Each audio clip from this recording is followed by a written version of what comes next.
जब मैंने इस व्हाट इज़ लव पे रिसर्च किया तो उससे ये निकल के आया कि डिक्शनरी में इससे डिफाइन किया जाता है N intense feeling of affection. When I went deeper into this there was a part for Greek philosophers how they defined it. So Greek philosophers have defined love in 6 types. First is the familial love, that is your love for the family. The other one is your love for your friends, that is your platonic love. Then comes romantic love, that is eros. Then comes self-love, that is the love you have for yourself. Then is the love for your guest, hospitality, which is so common in India. And then the last one is the love for mankind, that is agape, is divine love, that is loving everyone without expecting anything in return, just how God loves everyone and doesn't expect out of basically anyone. Selflessly you're talking about. Selflessly, yes. हम एक एक करके सबको touch करते हैं आज के session में. सबसे पहले आपने बात किया फैमिली का जो लव होता है आपस में, फैमिली की जो बॉन्डिंग होती है. तो what is this family love that we are talking about? क्या वो प्योरली बायोलॉजिकल होता है या फिर कुछ और है, बायोलॉजी से ऊपर भी कुछ है आपके हिसाब से? मेरे हिसाब से बायोलॉजिकली भी है, इवोल्यूशनरी पर्सपेक्टिव भी है और साइकोलॉजिकल भी. It's a combination of everything. जब दो लोग मिलते हैं तो they have to reproduce. For that there is this drive which was given to us previously only. It's like hunger, thirst. People do it to produce offsprings. Now that's evolutionary perspective is there because the tendency कि बच्चा अपने माँ बाप पे dependent रहता है और माँ बाप का भी ये रहता है कि वो मेरा बच्चा है तो मुझे उसके लिए करना ही है. एक माँ अपने बच्चे को जिस तरीके से रखती है वो शायद अपने पति के साथ भी वैसे ना रहे. बच्चा गलती कर रहा है, कोई बात नहीं है, वो मेरा बच्चा है. तो वो एक इवोल्यूशनरी पर्सपेक्टिव ही है ताकि जनरेशन्स बचती रहें. इसके अलावा थर्ड पर्सपेक्टिव ये है साइकोलॉजिकल. एक कॉग्निटिव कॉम्पोनेंट होता है, एक सोशल कॉम्पोनेंट है इसमें कि हमें भी सेटिस्फैक्शन मिलती है कि हमारे पास कोई है, हम किसी से प्यार करते हैं, कोई हमसे भी प्यार करता है, कोई है जो हमारे पास रहेगा. एक सोसाइटी में भी फैमिली एक सबसे स्मॉलेस्ट यूनिट है. तो वो चीज़ काफ़ी इम्पॉर्टेंट है एक इंसान के लिए कि उसके पास एक फैमिली हो ताकि उसका सपोर्ट सिस्टम रहे. तो ये सारी चीज़ें मिला करके वो जो प्यार है वो बना रहता है, या वो प्यार होने का एक बहुत बड़ा रीज़न भी यही है. क्या हम ये कह सकते हैं कि फैमिली का मतलब ये हो गया कि वो जो पर्सन है, चाहे फिर वो हमारा अपना बच्चा हो चाहे वो अडॉप्टेड चाइल्ड हो, वो हमारी मैं की डेफिनेशन में इंक्लूड हो गया है? बिकॉज माँ के लिए आई एम नॉट श्योर कि वो माँ ये कहती है कि ये मेरा बच्चा है. कहने के लिए माँ कहती है कि ये मेरा बच्चा है, बट एक्चुअल में डीप विद इन वो उसी का अपना एक्सटेंशन है. माँ उस बच्चे को इस तरीके से नहीं देखती कि मैं और मेरा बच्चा. She looks at her child as me. Because it's actually a biological part of biologically it is true कि बायोलॉजिकली एक्चुअल में बच्चा उन्हीं का एक्सटेंशन है. अगर डीएनए वाइज देखा जाए, सेल्यूलर लेवल पे देखा जाए, या जिस भी तरीके से देखा जाए, हम ये भी कह सकते हैं कि फिजिकली इट इज़ ट्रू कि वो एक्चुअल में उसी माँ का पार्ट है. जैसे हमारा एक बॉडी पार्ट होता है तो उससे हमको प्यार थोड़ी करना पड़ता है, अपने हाथ से प्यार थोड़ी ना है. अगर किसी को चॉइस मिलेगी भाई अपने दोनों हाथों में से एक को काटना है, एक को रखना है, तो आदमी क्या कहेगा? आदमी, औरत, वट वो कंफ्यूज हो जाएगा. वो कहेगा नहीं, मेरे लिए तो दोनों ही बराबर हैं. ऐसे ही जैसे हाथ है वैसे ही वो बच्चा है. That is like part of her body. तो वो कनेक्ट हो गया जा करके बायोलॉजिकली. अडॉप्टेड है तो केस अलग है, फिर वो बायोलॉजिकली कनेक्ट नहीं हो रहा है, फिर वो साइकोलॉजिकली कनेक्ट हो रहा है. जैसे पति पत्नी के केस में बायोलॉजिकली तो कनेक्टेड नहीं है, दोनों अलग अलग बैकग्राउंड से आ रहे हैं, बट साइकोलॉजिकल डेफिनेशन में वो कनेक्ट हो गए हैं, इमोशनली कनेक्ट हो गए हैं, एक दूसरे की मैं की डेफिनेशन में इंक्लूड हो रहे हैं. और जितना ज़्यादा हो रहे हैं उतना ही हम कह सकते हैं प्यार है.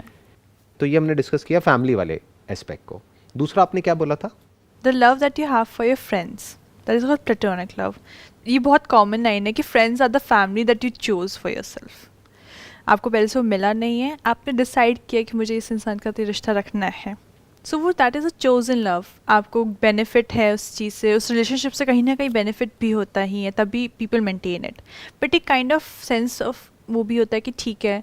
अब बहुत बार आपने बच्चों को या ऐसे सुना होगा कि वो ना फ्रेंड्स को भी भाई बोलने में बुलाते हैं या कुछ ऐसे, मतलब बोलने का तरीका ही ऐसा होता है कि वो दोस्त करके नहीं बुलाते, वो भाई या ऐसे बहन या इससे किसी बोल के बुलाते हैं.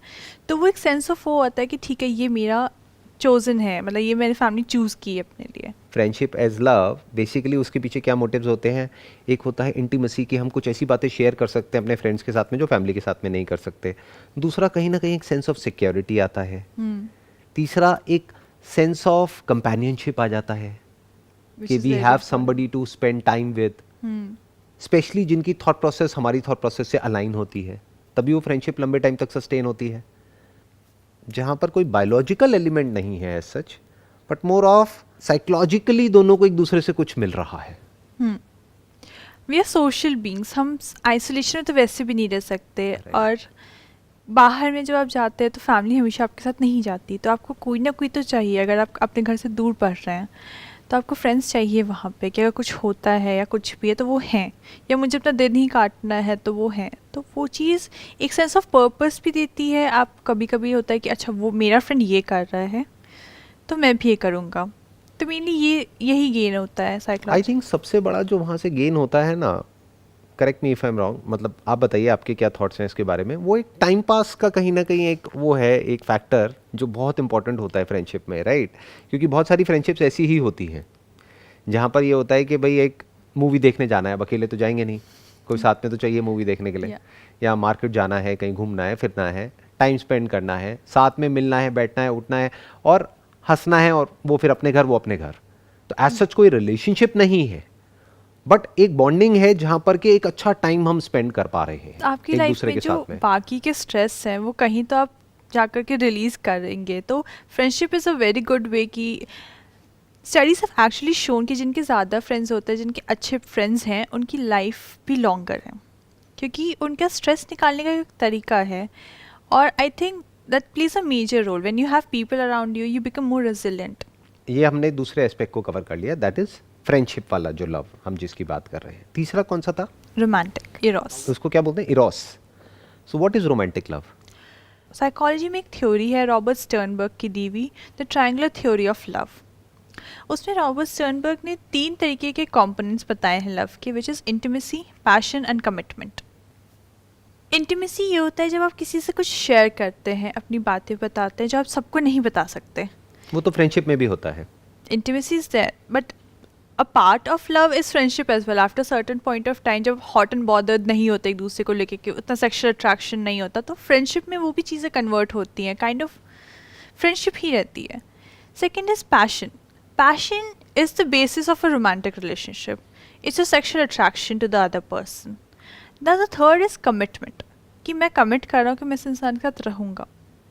बिकॉज अगर पॉलीगैमी रहेगी तो काफ़ी सारी प्रॉब्लम्स ह्यूमन बॉडी को भी होती हैं, इससे मोनोगमी रहने के लिए कमिटमेंट इज़ वेरी इंपॉर्टेंट। जब इंटीमेसी और कमिटमेंट होती है तो उसे कंपैशनेट लव कहते हैं, जब पैशन नहीं होता। यूजुअली आप एल्डरली कपल्स में देखेंगे कि वो सेक्सुअली एक्टिव नहीं होते, बट उनके बीच में प्यार होता है, तो वो कंपैशनेट लव रहता है। और ये हमने अरेंज मैरिजेस में भी बहुत देखा है, जिसकी आप बात कर रहे हैं। हाँ, जब इंटीमेसी और पैशन रहता है और कमिटमेंट, तीनों चीज़ें रहती हैं जो कि हम एक्सपेक्ट करते हैं एक आइडियल कपल में, यंग कपल में, उसे कंज्यूमेट लव कहते हैं। ये काफ़ी रेयर होता है, बट यही आइडियल टाइप ऑफ लव होता है जिसमें आप अपने पार्टनर के साथ सारी चीज़ें शेयर कर सकते हैं, आपकी काफ़ी अच्छी सेक्सुअल अट्रैक्शन है और आप कमिटेड हैं उस इंसान के साथ, कोई किसी पे चीट नहीं कर रहा। तो ये कंज्यूमेट लव में आ जाता है, जिसे आइडियल टाइप ऑफ लव माना गया है, जिसको रोमांटिक लव भी बोल सकते हैं। रोमांटिक लव के काफ़ी तरीके हैं, बट ये ideal type of romantic love है जिसमें तीनों चीज़ें हैं। अगर हम इन तीनों चीज़ों को एक एक करके डिफाइन करें, वन इज़ इंटीमेसी, यानी कि क्या कि एक ऐसी बॉन्डिंग होनी चाहिए, एक ऐसी ट्यूनिंग होनी चाहिए कि दोनों आपस में एक दूसरे के साथ में टाइम स्पेंड करना चाहें। इसलिए नहीं कि टाइम स्पेंड करना पड़ेगा क्योंकि कमिटमेंट हो चुका है, शादी हो गई है तो अब तो करना ही पड़ेगा, अब हम चाहें चाहे ना चाहें। इसलिए कि हम एक्चुअल में इंजॉय करते हैं उस पर्सन के साथ में टाइम स्पेंड करने में, बातें शेयर करने में, बातें सुनने में, बातें बोलने में। उसका जो पहला पिलर हो गया वो एक फ्रेंडशिप हो गया, कि अगर फ्रेंडशिप ही नहीं है, दोनों की आपस में दोस्ती ही नहीं है और सेक्सुअल अट्रैक्शन है और कमिटमेंट है, तो उसका कोई वो नहीं है। जैसे टिपिकली हॉलीवुड में देखते हैं कि भाई लास वेगास में किसी की शादी हुई और अगले दिन सब भूल भाल गए, क्योंकि कोई इंटीमेसी नहीं है, कोई शेयरिंग नहीं है, कुछ नहीं है। So what you are saying is कि जो फाउंडेशन हो गई वो तो फ्रेंडशिप हो गई ना। आपने बहुत बार देखा होगा कि दो बहुत अच्छे फ्रेंड्स हैं, काफ़ी लंबे टाइम से फ्रेंड्स हैं, फिर they fall in love, That also happens because इतनी ज़्यादा sharing, इतनी ज़्यादा intimacy है that you understand the person. And when you understand the person, there might be a time that you accept everything about them, good and bad. Moreover, the other person is familiar also ना, Yeah. क्योंकि वो भी एक बहुत बड़ा role play करती है. इसमें बहुत सारी स्टडीज़ हुई हैं साइकोलॉजी में जहाँ पर कि ये निकल करके आया है कि जो फेमिलियर होते हैं, मतलब जो एक दूसरे को जानते हैं, वहाँ पर एक रोमांटिक रिलेशनशिप होने के चांसेस बहुत ज़्यादा हैं. तो वो जो टिपिकल बोलते हैं ना लव एट फर्स्ट साइट, वो सुनने में तो बड़ा अच्छा लगता है, बट स्टैटिस्टिकली अगर देखा जाए तो वो बहुत रेयर केसेस में होता है बट बहुत रेयर होता है. इन मेजॉरिटी ऑफ द केसेस क्या होता है जहाँ पर फैमिलियर होते हैं और कुछ कॉमन कुछ ग्राउंड होता है जहाँ पर कि एक दूसरे से कुछ शेयर कर सकते हैं. इसीलिए हम देखेंगे ज़्यादातर क्या होता है कि डॉक्टर्स की आपस में शादी हो जाती है और बहुत अच्छी बनती है. क्यों? क्योंकि दोनों एक दूसरे को समझते हैं. तो हम कह सकते हैं कि रोमांटिक लव की अगर बात करी जाए, उसकी अगर डेप्थ में जाया जाए, तो उसका जो पहला पिलर है और मोस्ट इंपॉर्टेंट पिलर है दैट इज़ फ्रेंडशिप. एक genuine friendship for each other, जहाँ पर कि हमको उसके साथ में टाइम स्पेंड करके भी अच्छा लगे. ये नहीं कि फ्रेंड्स हमारे कोई और हैं और कमिटमेंट किसी और के साथ में है, तो गड़बड़ हो गई ना. ये जिसके साथ कमिटमेंट उसके साथ कम से कम फ्रेंडशिप होनी ज़रूरी है. राइट, कि जिसके साथ में कमिटमेंट है उसके साथ में कम से कम फ्रेंडशिप होनी तो बहुत ज़रूरी है. तो ये एक एस्पेक्ट आ गया. दूसरा एस्पेक्ट अगर देखा जाए तो वो है अट्रैक्शन. Your अब passion. अट्रैक्शन में अट्रैक्शन बोले उसको पैशन बोले, उसमें लुक्स का क्या रोल है? लुक्स का काफ़ी रोल है.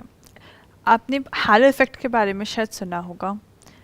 हैलो इफ़ेक्ट ये होता है कि जैसे आप देखने में हैं, अगर आप देखने में काफ़ी अट्रैक्टिव हैं, तो हैलो इफ़ेक्ट ये शो करता है कि सामने वाला आपको परसीव ऐसे करेगा कि अगर आप देखने में अच्छे हैं तो आप इंटेलिजेंट भी हैं, आप सोशल भी हैं, आप हैप्पी गो लकी भी हैं, बहुत ही आप बबली चार्मिंग किस्म के इंसान हैं. तो वो एक हैलो इफ़ेक्ट क्रिएट हो गया आपके लुक्स की वजह से. अब मुझे ऐसा लगेगा कि अच्छा आप देखने में बहुत अच्छे हैं, तो maybe I should talk to you, maybe I should know कि how well you're well versed with education or maybe in your field, maybe आप क्या कहते हैं बहुत अच्छा कर रहे हैं अपनी प्रोफेशनल लाइफ में. maybe that is not true but that is how I'm perceiving you. एक परसेप्शन है बेसिकली. परसेप्शन है. क्योंकि लुक वाइज कोई अच्छा होने का मतलब क्या, कि जैसे हम बॉलीवुड में देखते हैं टिपिकली कि भाई वो उस हीरो के जैसा लगता है या उस एक्ट्रेस की जैसी लगती है, तो इसका मतलब वो इंटेलिजेंट ही होगी ना, इसका मतलब वो सक्सेसफुल ही होगी ना, इसका मतलब ये, इसका मतलब वो. तो हम कुछ कंक्लूजन्स ड्रॉ कर लेते हैं वहाँ से, फिर हमारा माइंड उसी डायरेक्शन में चलने लग जाता है.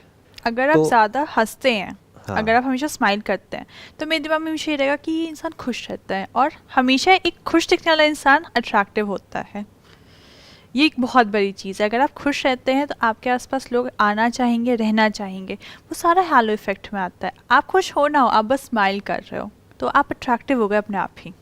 तो यहाँ पर एक बहुत बड़ा कॉन्ट्रडिक्शन है. जैसे कि नॉर्मली लोग बोलते हैं कि लुक्स मैटर नहीं करती है. अगर किसी से भी पूछा जाए कि भाई आपके लिए एक आइडल लाइफ पार्टनर का मतलब क्या, अगर एक लिस्ट बनाई जाए तो उसमें लुक्स आई थिंक एंड में आएगा. सबसे ऊपर वो क्या रखेंगे, इंटेलिजेंट होना चाहिए, वो ऐसा होना चाहिए, वो वैसा होना चाहिए, वो अच्छा वेल बिहेव्ड होना चाहिए.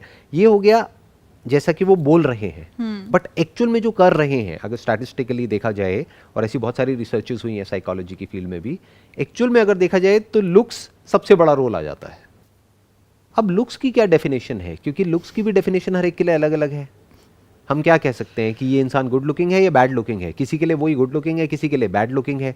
और क्या लुक्स में वे ऑफ ड्रेसिंग भी आ गया, वे ऑफ प्रेजेंटेशन भी आ गया, सब कुछ आ गया, या लुक्स की कोई ऐसी कोई डेफिनेशन है कि हम कहते हैं कि ये गुड लुकिंग है, ऐसा कुछ होता है साइकोलॉजी के पॉइंट ऑफ व्यू से अगर देखा जाए तो? आई थिंक जो गुड लुकिंग के लिए बात हो रही है उसमें होता है सिमेट्रिकल फीचर्स. आपके फीचर्स कितने सिमेट्रिकल हैं. इसके अलावा आप अपने आप को कैसे प्रेजेंट करते हैं. क्या आप शर्ट को आयरन करके पहनते हैं, ऐसे ही पहनते हैं? क्या आप हमेशा ही टी शर्ट और निक्कर में रहते हैं, या फिर टी शर्ट और पैंट्स ढंग से डालते हैं? आप शूज़ आपके पॉलिश्ड हैं या उन पर धूल है? Even if you're taking a bath or not makes a difference. How you're smelling makes a difference. So all these factors including how well you represent yourself. So basically product plus packaging हो गई एक तरीके से. बिल्कुल. कि actual में वो product कैसा है, plus more important is packaging. अगर आज के टाइम में अगर देखा जाए तो And how you speaking. Overall how you speak, how you smell, how you walk, how you talk, how you present yourself, how you communicate, Yeah. how you behave, all the other things put together is what we are saying as looks. Yeah, and attractive basically. जिसके base पे attraction होता है. क्योंकि look ही तो है ना, एक look है बेसिकली जिसके बेस पे एक परसेप्शन फॉर्म हो जाता है, एक हेलो इफेक्ट जिसकी आप बात कर रहे हैं, और इमीडिएटली हमारे माइंड में एक इंप्रेशन बन जाता है सामने वाले के लिए. जैसे फॉर एग्जांपल मैं आपको एक वर्ड बोलता हूँ गुरु, तो माइंड में क्या आता है एकदम से? तो ट्रेडिशनल ड्रेस हो उनकी। राइट, कोई ऐसी ड्रेस होनी चाहिए जो कि ट्रेडिशनल हो, ये हो, लंबी सी दाढ़ी हो और एक ऐसी लुक हो जो बिल्कुल ही एक गुरुजी वाली एक टिपिकल लुक होती है। अब चाहे वो एक्चुअल में गुरुजी ना हो, लेकिन उस वे ऑफ ड्रेसिंग की वजह से वो जो फर्स्ट इंप्रेशन एकदम से क्रिएट होगा, चाहे उसको आपने पर्सनली देखा या वीडियो में देखा या कहीं फोटो देखी, तो एकदम से आपके माइंड में आएगा कि अरे ये तो कोई बहुत ही पहुंचे हुए इंसान है, ये गुरु है। इसी तरह से जो लुक्स की जो बात है वो क्या है? वे ऑफ ड्रेसिंग, जैसे वो स्मेल कर रहे हैं, जैसे बोल रहे हैं, जैसे हंस रहे हैं, जैसे देख रहे हैं, जैसे दिख रहे हैं, वो सब कुछ मिला करके, उनका हेयर स्टाइल कैसा है, ये कैसा है, वो कैसा है, सारा कुछ मिला करके उसको हम लुक्स कह सकते हैं, जिसके बेस पर एक इंप्रेशन फॉर्म होता है, जो कि बहुत इंपॉर्टेंट पार्ट है एक रिलेशनशिप का, अगर हम लव की बात करें तो। अगर आप अपने पार्टनर से अट्रैक्टेड नहीं है तो आप कहीं और अट्रैक्शन आपकी चली जाएगी। What you are saying is कि अगर आप अपने पार्टनर से अट्रैक्टेड नहीं है तो आपकी अट्रैक्शन कहीं और चली जाएगी। तो उस अट्रैक्शन को मेंटेन करने के लिए क्या करना पड़ेगा? I think putting in efforts for your self improvement, जो एक इसका नेक्स्ट पार्ट है सेल्फ लव।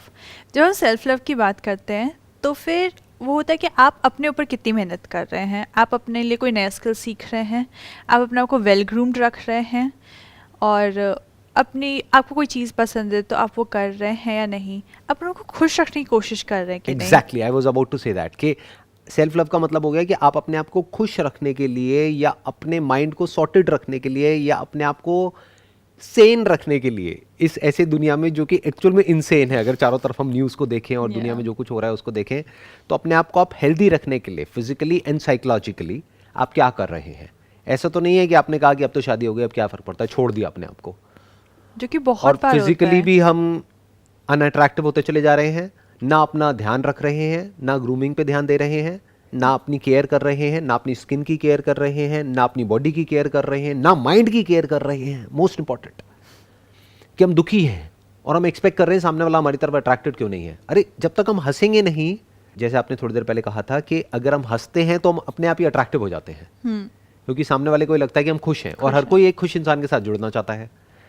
तो अट्रैक्शन मतलब सिर्फ ये नहीं है कि आप कैसे दिख रहे हैं, पैशन सिर्फ वहां से नहीं आता है, पैशन यहां से भी आता है कि क्या आप हंस रहे हो और क्या आप नकली हंस रहे हो या एक्चुअल में हंस रहे हो। तो if you are smiling from within, you are happy from within, because you are growing and because you are taking care of your body, because you love your body, because you love your thoughts, your feelings, your emotions, because you love your state of mind, और आप अपना पूरा ध्यान रख रहे हो, तो आप अपने आप ही और अट्रैक्टिव होते चले जा रहे हो। तो अट्रैक्शन की डेफिनेशन को भी हमने बड़ा कर दिया। जैसे लोग टिपिकली समझते हैं अट्रैक्शन का मतलब क्या है कि एब्स बने हुए हैं बहुत अच्छे, पर शक्ल ऐसी बनाई हुई है कि जैसे कोई मर गया है, तो उसके पास कौन आना चाहेगा? बिकॉज वो शक्ल पे दिखता है। अगर आप दुखी हैं तो वो आपकी शक्ल पे दिखेगा, अगर आप खुश हैं तो वो भी आपकी शक्ल पे दिखेगा। बहुत बार क्या होता है, एक बार शादी हो जाती है, फिर वुमेन गेट प्रेग्नेंट, उसके बाद they let their bodies loose, they like ठीक है, इवन मैंने इनफैक्ट लाइक अब शादी हो गई है, नाउ आई कैन ईट, अब पेट आ रहा है, कोई बात नहीं है। So that attraction just goes away. मतलब बहुत इंडियन कपल्स में भी मैंने ऐसा देखा है कि दैट अट्रैक्शन गोज़ अवे। या तो एक पार्टनर में अगर है वो अपने आप को फिट और मेंटेन रख रहा है तो उसका अट्रैक्शन कहीं और शिफ्ट हो जाता है, और अगर शिफ्ट नहीं हुआ है तो आपस में अट्रैक्शन कम हो जाता है, फिर या तो झगड़े बढ़ते हैं या वो डिवोर्स में भी रिजल्ट कर सकता है। तो लोग मेंटेन ही नहीं करना चाहते कि हम अपने आप को कैसे रखें, या फिर अगर साथ में रहते भी हैं तो वो रिलेशनशिप को हम लव नहीं कह सकते, that is more of a transaction, कि जहाँ पर शादी हो गई, बच्चे हो गए, अब साथ में रहना ही पड़ेगा because of the pressure from the society, because of financial reasons, because of lot of other reasons. उसको हम लव नहीं कह सकते। What you are saying is कि लव तब है जब फ्रेंडशिप भी चलती ही चली जा रही है और टाइम के साथ साथ आइडियली बढ़ती चली जा रही है, बॉन्डिंग और स्ट्रांग होती चली जा रही है। पैशन टाइम के साथ साथ या तो बढ़ रहा है या फिर सस्टेन्ड है, हाँ मिनिमम। या फिर अगर एक चीज़ मोनोटोनस हो गई है, सब कुछ बोरिंग हो गया है, तो फिर हमने कुछ नया किया, वापस से एक स्पार्क आया, वापस से सब कुछ ठीक हुआ। तो हमको तीनों ही जगह पे एफर्ट करना पड़ेगा। ये बेसिकली एक तरह का एक पौधा है जिसको हम रोज़ पानी दे रहे हैं, उसको बड़ा कर रहे हैं, उसको बड़ा होते हुए देख रहे हैं। ये कोई डेड ऑब्जेक्ट नहीं है, ये कोई प्लास्टिक की चीज़ नहीं है कि जिसको ले जा करके हमने रख दिया और बोल दिया कि लव है जी। मतलब love is not an event in time जैसे लोग समझते हैं, प्यार हो गया। Exactly. What do you mean by that? प्यार तो होता रहता है, क्योंकि ये जो फ्रेंडशिप है ये बढ़ती रहती है, फ्रेंडशिप चलती रहती है, पैशन चलता रहता है, राइट नहीं तो वो पैशन मर जाता है अगर हम पैशन के ऊपर काम करना बंद कर बंद देते कर हैं, देते जिसका हैं, कनेक्शन है सेल्फ लव से। या और तीसरा है commitment, which is again very very important, because अगर कमिटमेंट दोनों में से कोई भी एक तोड़ता है, फिर उसके बाद में अगर वो अलग हो जाते हैं तब तो बात ही खत्म, डिवोर्स हो जाता है तो। बट अगर साथ भी रहते हैं तो पैशन खत्म हो जाता है, और जो भी अच्छी फीलिंग्स थी उसकी जगह एंगर, फ्रस्ट्रेशन, रिवेंज वो सब ले लेता है। तो ऐसी रिलेशनशिप अगेन किसी काम की नहीं है। तो ये तीनों ही चीज़ें इंपॉर्टेंट है एक लव को एक होलिस्टिक एक लव बनाने के लिए, एक कंज्यूमेट प्रॉपर एक कंज्यूमेट लव बनाने के लिए। तो अगर मैं आपके पर्सपेक्टिव से इसको समझने की कोशिश करूं, बिकॉज आप सिर्फ एक साइकोलॉजिस्ट नहीं हो, आप बेसिकली एक फीमेल हो पहले, तो एक फीमेल के पॉइंट ऑफ व्यू से अगर समझने की कोशिश करूं तो क्या ऐसी चीज़ें हैं जो आपके माइंड में आती हैं? आई एम श्योर वो लोग जो अभी देख रहे हैं वो बहुत इंटरेस्टेड होंगे जानने में कि ऐसा क्या आपके माइंड में चलता है for an ideal life partner जिसके भी बारे में आप सोचते हैं। मेरे दिमाग में ये आता है कि वो इंसान खुद में खुश होना चाहिए, वो जो कर रहा है अपने करियर में उसमें सेटिस्फाइड होना चाहिए, ग्रो करने की कोशिश करना चाहिए, और हमेशा कुछ नया सोचने का, सपोर्टिव होने का, और हमेशा कॉन्शियस एफर्ट उसका भी रहे कि हम रिलेशनशिप मेंटेन करें, because I feel that a conscious effort is always needed. दोनों इंसान अगर अपने में खुश हैं तो वो साथ में एक खुशनुमा माहौल बनाएंगे, अगर दोनों दुखी हैं तो वो दुख वाला। एक ideal life partner is not a possibility, it's just a thing, but we have this thing कि आपके लिए क्या इंपॉर्टेंट है, आप उसे प्रायोरिटाइज करें। मेरे लिए उसकी हेल्थ बहुत इंपॉर्टेंट है, मुझे एक हेल्दी पार्टनर चाहिए, बिकॉज अगर वो हेल्दी नहीं है तो वो हैप्पी नहीं है।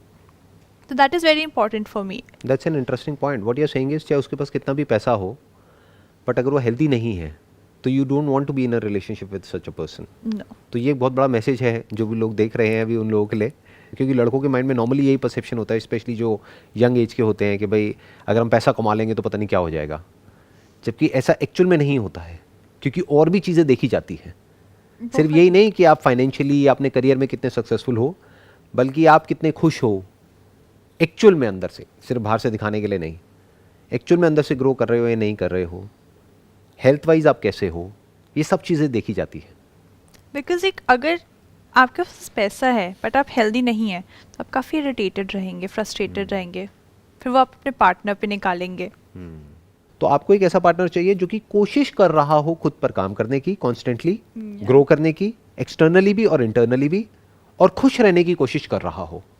खुश रहने का मतलब क्या? अपनी अंडरस्टैंडिंग को लाइफ को लेकर के ठीक करता चला जा रहा हो, जिससे कि वो और ग्राउंडेड हो रहा हो, और वो एक्चुअल में देख पाए और समझ पाए कि एक्चुअल में लाइफ में क्या इंपॉर्टेंट है और क्या नहीं है। ये हमारा एक और पॉइंट कवर हो गया। इसके बाद में नेक्स्ट कौन सा था? सेल्फ लव, तो वो हमने ऑलरेडी टच कर लिया Yeah. है। उसके बाद कौन सा था? The love for your guests. वो इंडिया में बड़ा ऑब्वियस है, वो हमको कुछ भी बात करने की उसके लिए ज़रूरत नहीं है कि मेहमान जो होता है वो भगवान का रूप होता है एंड ऑल दैट। लास्ट कौन सा है? द लव फॉर मैनकाइंड, एगेप, जिसको आप डिवाइन लव कह रहे थे। Divine love. उसको थोड़ा एक्सप्लेन करिए, what is divine love? Divine love हम इस तरीके से डिफाइन कर सकते हैं, जो लव सेल्फलेस है। मतलब मैं अगर आपके लिए कुछ कर रही हूँ तो मैं ये बिना सोचे करूँ कि आप मेरे लिए वो चीज़ या कुछ सिमिलर चीज़ करेंगे वापस। वो बस मैंने करा, ये बिना सोचे कि मुझे इसके बदले में क्या मिलेगा। बट ये पॉसिबल कैसे है? थियोरेटिकली तो बड़ा अच्छा लग रहा है सुनने में, बट प्रैक्टिकली कैसे पॉसिबल है? क्योंकि ये- आप जो भी करते हो उसमें कोई ना कोई आपका मोटिव होता है। आप अपने किसी ना किसी डिज़ायर के साथ में, या किसी ना किसी ग्रुप के साथ में, किसी ना किसी आइडिया के साथ में, किसी ना किसी आइडियोलॉजी के साथ में, किसी ना किसी रिलीजन के साथ में, किसी ना किसी थॉट के साथ में आइडेंटिफाइड हो, और उसको प्रोटेक्ट करने के लिए आप एक्ट कर रहे हो। You are always acting out of desire और फियर। तो ये कैसे पॉसिबल होगा कि हम सेल्फलेसली एक्ट करें, जिसकी आप बात करें highest level of love? That is the rarest kind of love. But अगर छोटी छोटी चीज़ों में इसको देखा जाए तो अगर आप कुछ गरीब बच्चों को खाना ही खिला देते हैं एक बार का, तो क्या वो उस पर नहीं कंसिडर हो सकता? क्या हम किसी गरीब बच्चे को खाना खिलाते हैं, या एक्चुअल में जैसे हम रेड लाइट पे रुके और कोई भिखारी आया मांगने के लिए, उसको हमने पैसा दिया, तो क्या हम इसलिए देते हैं क्योंकि हमको एक्चुअल में उसकी पड़ी है, या फिर इसलिए देते हैं क्योंकि वो दे करके हमको अच्छा लगता है, we feel good about it? There is a sense of fulfilment कि हाँ मैं प्रोवाइड कर सकती हूँ। राइट, मैं उसको दे रहा हूँ, मैं तो और स्ट्रांग हो गया। वो सेल्फलेस कैसे है? वो तो फुल ऑफ सेल्फ है। इंसान और भगवान में शायद यही एक डिफरेंस है कि आप कुछ ना कुछ उसके बदले में एक सेंस ऑफ फुलफिलमेंट ही क्यों ना, एक साइकोलॉजिकल ही क्यों ना हो कि ठीक है मैं इतना कर सकती हूँ या मैं इतना कर सकता हूँ, वही चीज़ शायद डिफरेंस है इंसान और भगवान में होने का। और इसीलिए वो जो सेल्फलेसनेस वाली बात हुई वो ये है कि उसके वो इंसान मेरे लिए कुछ नहीं कर सकता। आप कह रहे हैं इंसान और भगवान के बीच में यही डिफरेंस है। भगवान मतलब क्या, भगवान का कॉन्सेप्ट क्या है आपके माइंड में? अगर यूनिवर्स की बात किया जाए जो आपको सब कुछ प्रोवाइड कर रहा है, तो मेरे दिमाग में आता है कि there is an higher power जो कि सब चीज़ों को एक जगह पे रखे हुए है, पूरे सिस्टम को। बिकॉज इतने प्लैनेट्स हैं, इतने लोग हैं, इतना ये है वो है, काफ़ी केओस हो सकता था, बट वो अपनी जगह पर है। तो कुछ तो है फोर्स जो मेंटेन करके रखे हुए उसे। For me the kind of power that universe has is God. भगवान का जो आपके माइंड में कॉन्सेप्ट है वो है कि बेसिकली एक यूनिवर्स में एक एनर्जी है जिसकी वजह से पूरा का पूरा बैलेंस क्रिएट हुआ पड़ा है। और जब भी हम इस बैलेंस के बारे में सोचते हैं हम सिर्फ प्रिजर्वेशन के बारे में सोचते हैं कि जिसने सब कुछ प्रिजर्व करके रखा हुआ है। हम कभी भी डिस्ट्रक्शन के बारे में नहीं सोचते हैं, जबकि destruction is also part of preservation. कल को अगर ये प्लैनेट मिट जाता है या किसी की डेथ हो जाती है तब हम ये नहीं कहते कि भगवान ने किया है। लॉजिकली क्या होना चाहिए कि या तो सब कुछ ही वहाँ से हो रहा है, सब कुछ ही अपने आप हो रहा है उस एनर्जी के थ्रू। ऐसा नहीं हो सकता कि वो एनर्जी कुछ कर रही है और कुछ नहीं कर रही है। बिल्कुल। अगर कुछ वो कर रही है और कुछ कोई और कर रहा है तो वो और कौन कर रहा है? ये अपने आप में एक बहुत बड़ा क्वेश्चन मार्क आ गया। बट एनी हाउ, अभी उस कॉन्सेप्ट को हम साइड में रखते हैं, अभी अपने टॉपिक पे आते हैं, that is we were talking about divine love. तो डिवाइन लव क्या है? क्या इसको कभी हम एक्सपीरियंस कर सकते हैं, नहीं कर सकते हैं? I think we can try. You are saying we will try, who will try? And if somebody is trying तो एक सेल्फ आ गया ना, तो सेल्फलेस कैसे हुआ? और सेल्फलेस नहीं हुआ तो डिवाइन कैसे हुआ? बिकॉज इस यूनिवर्स में जो कुछ हो रहा है वो सेल्फलेस है, दैट इज फॉर श्योर। उसके लिए हमको थोड़ी सी इंटेलिजेंस चाहिए, हम देख सकते हैं। एक बिल्ली ने चूहे को खाया तो वहां पर कोई सेल्फ नहीं है जो बैठ करके सोच रहा है कि ये करना सही है गलत है, ये होना चाहिए नहीं होना चाहिए। जो होना चाहिए वो हो जाता है। There is no self who is judging it, judging the actions which is going on in this universe. There is nobody who is controlling it for that matter. जैसे हम कंट्रोल करते हैं अपनी लाइफ को, ऐसे कोई कंट्रोल नहीं कर रहा है। कंट्रोल अपने आप हो रहा है because of the laws of the nature. तो अगर सर आपको डिफाइन करना हो कि इस टाइप का लव कहाँ देखने को मिलता है या कहाँ है, तो फिर आप क्या कहेंगे? उसके लिए सबसे पहले ज़रूरी है सेल्फ को देखना पड़ेगा। क्योंकि सेल्फलेस लव का मतलब क्या है? सेल्फलेस, यानी इस सेल्फ के सच को हमको देखना पड़ेगा कि सेल्फ क्या है और सेल्फ एक्चुअल में है भी या नहीं है। जो हमने अपने पिछले एपिसोड में बात करी थी ईगो के बारे में, self as a separate self, कि ये जो सेपरेट सेल्फ जो हमारे माइंड में है as a thought just for a name sake, कि एक्चुअल में भी कहीं एग्जिस्ट करता है? क्या हम एक्चुअल में इस पूरे यूनिवर्स से अलग हैं? क्या हम औरों से अलग हैं? अपीयरेंस वाइज तो यस अलग है। जैसे अपीयरेंस वाइज एक नदी में एक लहर है, एक बुलबुला है, एक छोटा बुलबुला, एक बड़ा बुलबुला है, देखने में अलग है, बट एक्चुअल में तो पानी है ना। सेम एनर्जी है सबकी। एनर्जी भी अगर हम वर्ड यहाँ पे ना लगाएं तो पानी सेम ही हो गया ना, सेम ही है। जो मटेरियल है दोनों का या जितने भी हैं उसमें इन्फिनिट है, इन्फिनिट फॉर्म्स है। उन सब फॉर्म्स का जो मटेरियल है वो तो फॉर्मलेस एक ही हो गया ना, दैट इज वाटर। वो खुद फॉर्मलेस है इसलिए कोई भी फॉर्म ले सकता है। वाटर की अपनी कोई फॉर्म नहीं है ना। सो अगर इस सेल्फ के सच को हम देख लेते हैं और अगर साथ साथ में कोई ऐसे मटेरियल को हम देख लेते हैं, देखना मतलब आंखों से देखना नहीं, एक्सपीरियंशियली, अगर हम इस पूरे यूनिवर्स के एसेंस को एक्सपीरियंशियली देख लेते हैं और इस मैं के सच को देख लेते हैं कि मैं जिस पर सब कुछ टिका हुआ है, मेरे थॉट्स, मेरी फीलिंग्स, मेरे इमोशंस, मेरे एक्शंस, मेरा ये मेरा वो, और एक्शंस के साथ में क्या जुड़ा हुआ है, आउटकम, अच्छा बुरा, ये वो, व्हाटएवर, गुड बैड, उस सब का सेंटर पॉइंट क्या है? सेल्फ, मी। उसके हम सच को देख लेते हैं और हमें दिख जाता है क्लियरली कि वो है ही नहीं, वो झूठ है। तो अगर वो झूठ है तो सच क्या है? फिर जो सच है उसको भी हम देख लेते हैं। सच मतलब क्या? जो बदलता नहीं है, जो मिटता नहीं है, जो आता जाता नहीं है, which is beyond time and space, जो टाइम में नहीं है।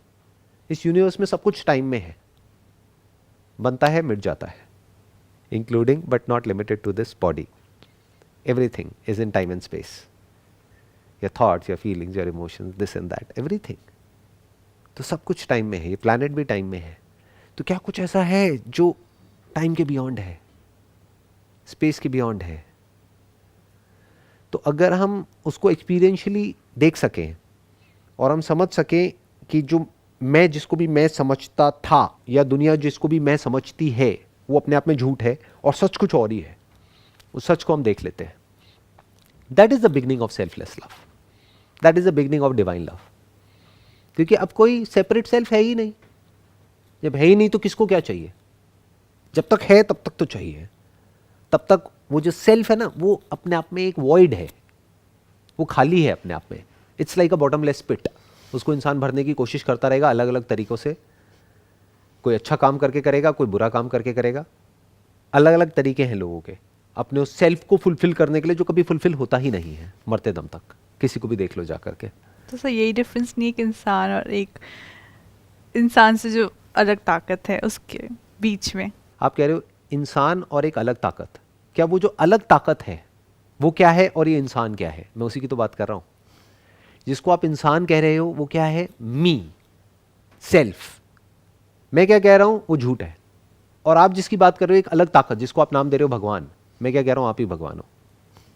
अब क्या करोगे? मैं ये नहीं कह रहा मैं भगवान हूं आप इंसान हो ना, आप भगवान हो।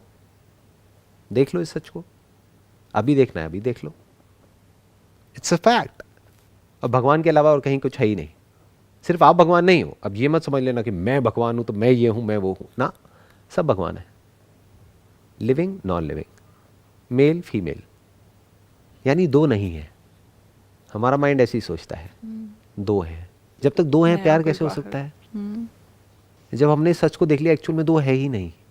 फॉर एग्जाम्पल आपने सुना होगा शिव और शक्ति, राधा और कृष्ण, ये दो है ही नहीं, एक ही है। This is one, positive negative. एक बैटरी में होता है ना पॉजिटिव नेगेटिव, क्या ये दो हैं? एक को निकाल सकते हो? एक सिक्के में से हेड और टेल को निकाल सकते हो? पॉसिबल नहीं है। कॉन्शियसनेस को और क्या कंटेंट ऑफ कॉन्शियसनेस को अलग अलग कर सकते हो? कोई तरीका है? Without the content of consciousness where is consciousness? Without consciousness where is this universe? सोचो यूनिवर्स तो हो लेकिन कॉन्शियसनेस ना हो। कॉन्शियसनेस मतलब अभी आप मेरे को देख रहे हो, सुन रहे हो, आपको सेंसेशंस हो रही हैं, आप उसको फील कर रहे हो, दिस इज कॉन्शियसनेस। सो एक है object of consciousness, content of consciousness, एक है कॉन्शियसनेस। ये दो अलग अलग नहीं है, एक ही है, एक दूसरे के साथ में जुड़े हुए हैं। रहते हैं तो दोनों रहते हैं, नहीं तो एक भी नहीं रहता है। अगर इस सच को हम देख लेते हैं, दिस इज लव। फिर जब हमारी ऐसी नज़र हो जाती है, उसके बाद हम किसी के साथ रिलेशनशिप में भी जाते हैं और उसको इस नज़र से देखते हैं, तो अब हम उसको ऐसे नहीं देखते कि ये मैं हूँ वो तू है। वो भी मैं ही हूँ, ये भी मैं ही हूँ। अब वहाँ पर भी डिवाइन लव आ गया है। मतलब जो नीचे की आपने 5 कैटेगरीज बताई थी, उन सब कैटेगरीज में ये जो हाईएस्ट कैटेगरी जिसकी आप बात कर रहे हो, divine love, it has taken over everything. मतलब इट इंक्लूड्स एवरीथिंग। इसमें फैमिली भी आ गई, फ्रेंडशिप भी आ गई, रोमांटिक लव भी आ गया, सेल्फ लव भी आ गया, सब कुछ आ गया। क्योंकि सब कुछ सेल्फ में ही आ गया। और सेल्फ से प्यार करना नहीं पड़ता है, प्यार होता है। Self love is choiceless. तो जब हमारा ये सेंस ऑफ सेपरेट सेल्फ मिट जाता है तो we become one with the whole. और फिर हमें एक्चुअल में समझ आता है कि लाइफ है क्या, और लाइफ के साथ में क्या जुड़ा हुआ है? डेथ, जिसको हम अलग अलग समझते हैं। अलग नहीं है, अगेन सिक्के के दो पहलू हैं। लाइफ क्या है, डेथ क्या है, टाइम क्या है, the concept of time, past क्या है, प्रेजेंट क्या है, फ्यूचर क्या है। बट ये अपने आप में बहुत बड़ा टॉपिक हो जाएगा, तो मे बी इसको नेक्स्ट एपिसोड में टच करते हैं, व्हाट इज प्रेजेंट। क्योंकि बहुत लोग मेरे से क्वेश्चन पूछते हैं how to live in the present moment. तो लेट्स फिगर इट आउट कि साइकोलॉजी के पॉइंट ऑफ व्यू से प्रेजेंट मोमेंट होता क्या है, व्हाट इज प्रेजेंट।